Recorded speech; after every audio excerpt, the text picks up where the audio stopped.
하나님 말씀 디모데전서 2장 8절에서 15절까지 말씀을 우리 함께 읽겠습니다. 그러므로 각 처에서 남자들이 분노와 다툼이 없이 거룩한 손을 들어 기도하기를 원하노라. 또 이와 같이 여자들도 단정하게 옷을 입으며 소박함과 정절로서 자기를 단장하고 따은 머리와 금이나 진주나 값진 옷으로 하지 말고 오직 선행으로 하기를 원하노라. 이것이 하나님을 경외한다 하는 자들에게 마땅한 것이니라. 여자는 일체에 순종함으로 조용히 배우라. 여자가 가르치는 것과 남자를 주관하는 것을 허락하지 아니하노니 오직 조용할지니라. 이는 아담이 먼저 지음을 받고 하와가 그 후이며 아담이 속은 것이 아니고 여자가 속아 죄에 빠졌음이라.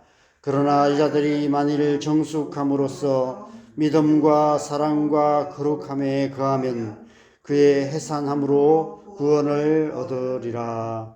아멘. 하나님의 백성은 하나님의 백성다운 삶을 살아야 합니다. 하나님의 백성다운 삶이란 어떤 삶일까요? 이 세상 사람들의 삶과 하나님의 백성다운 삶의 차이를 결정하는 가장 중요한 단어가 오늘 본문 시작과 마지막 절에 기록되어 있습니다. 8절과 15절에 거룩이라는 단어입니다. 하나님의 백성다운 삶은 거룩한 삶을 말합니다. 내가 거룩하니 너희도 거룩할지어다라는 하나님의 명령은 구약과 신약에 공통적으로 기록되어 있는 하나님의 백성들을 향한 절대적인 명령입니다. 하나님의 백성은 이 하나님의 명령을 따라 거룩한 삶을 살아야 마땅합니다. 특별히 예수 그리스도를 믿음으로 하나님의 백성이 된 우리 그리스도인은 우리 자신 안에 거룩한 삶을 살아야 하는 분명한 이유를 가진 사람들입니다. 우리 안에 거룩하신 성령님께서 거하고 계시기 때문에 거룩한 삶을 살아야 마땅합니다. 우리 안에 계신 성령께서 끊임없이 우리에게 거룩한 삶을 요구하시고 그렇게 살아가도록 우리를 권면하시고 우리를 거룩한 하나님의 백성, 하나님의 백성다운 백성으로 만들어가고 계시는 것입니다. 그래서 고린도전서 6장 19절에 사도 바울이 이렇게 말씀합니다.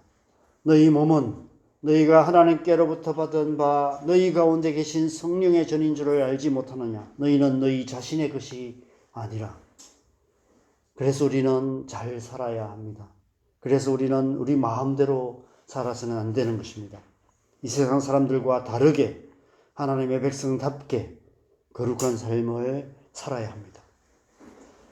성경에서 말씀하시는 거룩이란 말의 의미는 구별하다, 분리하다, 깨끗하게 하다 등의 의미가 있습니다. 거룩한 삶이란 이 세상과 완전히 구별되고 분리된 삶, 점도 없고 흠도 없이 깨끗하고 정결한 삶을 사는 것을 말합니다. 에베소서 5장 26절에서 25절 26절에서 사도 바울이 그렇게 말씀하고 있습니다. 이는 곧 물로 씻어 말씀으로 깨끗하게 하사 거룩하게 하시고 자기 앞에 영광스러운 교회로 세우사 티나 주름 잡힌 것이나 이런 것들이 없이 거룩하고 흠이 없게 하려 하심이라. 빌립보서 2장 5절에서는 이렇게 말씀합니다. 이는 너희가 흠이 없고 순전하여 어그러지고 거스르는 세대 가운데서 하나님의 흠없는 자녀로 세상에서 그들 가운데 빛들로 나타내며. 데살로니가전서 5장 23절도 비슷한 말씀이 있습니다. 평강의 하나님이 친히 너희를 온전히 거룩하게 하시고 또 너희의 온 영과 혼과 몸이 우리 주 예수 그리스도께서 강림하실 때에 흠없게 보존되기를 원하노라. 베드로후서 3장 14절에 베드로 사도 역시 동일하게 말씀합니다. 그러므로 사랑하는 자들아 너희가 이것을 바라보나니 주 앞에서 점도 없고 흠도 없이 평강 가운데서 나타나기를 힘쓰라. 거룩한 삶은 이런 삶입니다. 주 앞에서 점도 없고 흠도 없이 정결한 삶을 살아가는 것입니다. 우리 안에 계신 성령께서 우리를 그런 사람으로 끊임없이 만들어가고 계시는 것입니다. 오늘 사도 바울이 에베소 교회의 남자들과 여자들에 대해서도 공통적으로 명하는 명령이 거룩함입니다. 8절에 남자들을 향해서 이렇게 명합니다. 그러므로 각처에서 남자들이 분노와 다툼이 없이 거룩한 손을 들어 기도하기를 원하노라. 마지막 15절에 여자들에 대해서도 이렇게 명령하고 있습니다. 그러나 여자들이 만일 정숙함으로써 믿음과 사랑과 거룩함에 거하면 그의 해산함으로 구원을 얻으리라. 왜 이런 명령을 할 수밖에 없었을까요? 디모데가 섬기고 있던 에베소 교회 성도들이 살아가고 있는 삶의 현장이 하나님의 백성으로 하나님의 백성답게 거룩한 삶을 살기가 쉽지 않은 그런 불의한 세상, 더러운 세상, 악으로 가득한 그런 세상이었기 때문입니다. 영적으로 추악한 일들이 끊임없이 일어나고 있는 그런 세상을 살아가고 있었기 때문입니다. 잘난 척하기 좋아하는 남자들은 관역을 빗나간 화살처럼 다른 교훈을 가르치는 자들의 영향으로 편을 나누어서 서로 분노하고 다툼을 일삼고 있었던 것 같습니다.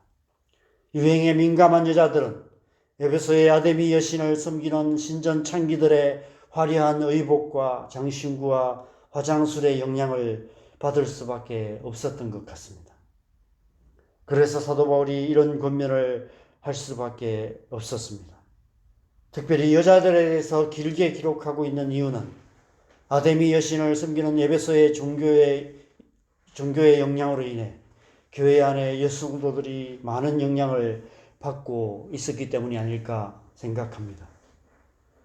어떤 사람들은 이 말씀을 남녀 차별 문제로 오해하기도 합니다. 우리 사는 이 세상이 남녀 차별 문제가 민감한 문제이기 때문에 그런 것 같습니다. 성경적인 가치관에서 남자와 여자 사이의 문제는 차별의 문제가 아니라 구별의 문제입니다. 서로 다르기 때문입니다.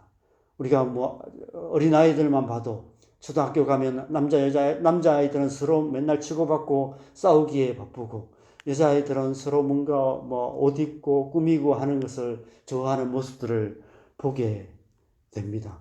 다른 것이죠. 서로 구별되는 것입니다. 그래서 다른 명령을 하고 있습니다. 교회도 또한 마찬가지였습니다. 에베소 교회 또한 마치 어린아이들이 모여있는 그런 학교처럼 남자들은 서로 싸우고만 있고 여자들은 서로 장식하고 꾸미는 그런 모습으로 살아가고 있었던 것 같습니다. 그래서 오늘날 일부 극단적인 사람들 가운데 남녀 평등을 남녀 동등이라고 주장하면서 여자도 남자들처럼 똑같이 군대를 가야 된다 이렇게 주장하는 사람들이 있는데 그것은 차별과 구별의 차이를 제대로 이해하지 못해서 하는 헛소리일 뿐입니다. 오늘 본문을 남녀 차별의 문제와 연관시키는 것은 이 말씀을 기록한 사도 바울의 의도에서 한참 빗나간 다른 교훈이 됩니다. 이 말씀을 기록한 목적은 하나님의 백성다운 거룩한 삶을 살아야 할 것을 말씀하고 있는 것입니다. 거룩함의 문제에 있어서 남자와 여자의 문제는 차별이 아닌 구별의 문제입니다. 남자들에게 거룩한 손을 들어 기도하라 명하는 이유는 바른 교훈에서 빗나간 다른 교훈을 따라서 분노와 다툼으로 다른 사람들을 손가락질하고 멱살을 잡고 주먹질하는 손이 되어서는 안 된다는 것입니다. 서로를 공격하는 손이 아니라 함께 손잡고 하나님을 향해 기도하는 손이 되어서 하나님의 뜻을 이루어 가야 한다라고 명하고 있는 것입니다. 여자들을 향해서 11절에 여자는 일체 순종함으로 조용히 배우라 명하며 13절 14절에 이는 아담이 먼저 지음을 받고 하와가 그 후며 아담이 속은 것이 아니고 여자가 속아 죄에 빠졌음이라 라는 원론적인 권면을 하는 이유는 뭘까요? 아담이 여신을 섬기는 여사제들의 악한 영향력이 그만큼 강했기 때문이 아닐까 생각됩니다.